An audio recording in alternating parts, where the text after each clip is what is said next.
Quote, "A careful analysis of the teacher-student relationship at any level, inside or outside the school, reveals its fundamentally narrative character. This relationship involves a narrating subject, the teacher, and patient listening objects, the students. The contents, whether values or empirical dimensions of reality, tend in the process of being narrated to become lifeless and petrified. Education is suffering from narration sickness. The teacher talks about reality as if it were motionless, static, compartmentalized, and predictable. Or else he expounds on a topic completely alien to the existential experience of the students. His task is to fill the students with the contents of his narration. Contents which are detached from reality, disconnected from the totality that engendered them and could give them significance. Words are emptied of their concreteness and become a hollow, alienated, and alienating verbosity." End quote. All right, so this kind of outlines the main point of this particular chapter.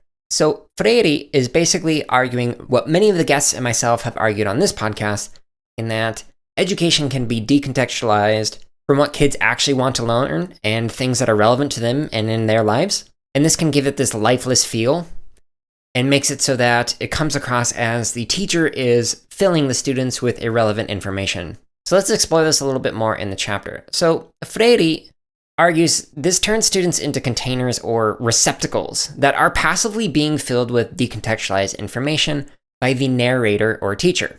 This approach, quote, "attempts to control thinking and action, leads to women and men to adjust to the world, and inhibits their creative power," end quote. It's from page 71. This idea of narrating to students and students being the passive listeners is an approach that Freire refers to as a banking system of education, where teachers are basically depositing information to students who are the passive recipients of knowledge.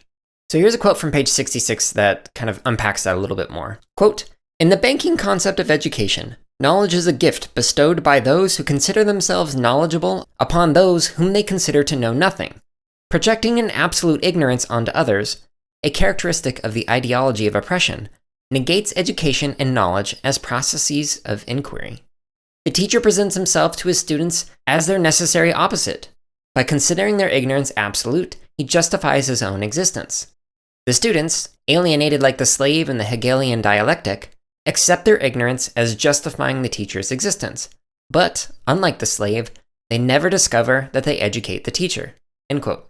So in other words, building off of the stuff that was discussed 2 weeks ago from chapter 1, the teacher is essentially acting as an oppressor, and the student is the person who's being oppressed, because there's an assumption that the students know nothing, and that is the teacher's job to teach them everything.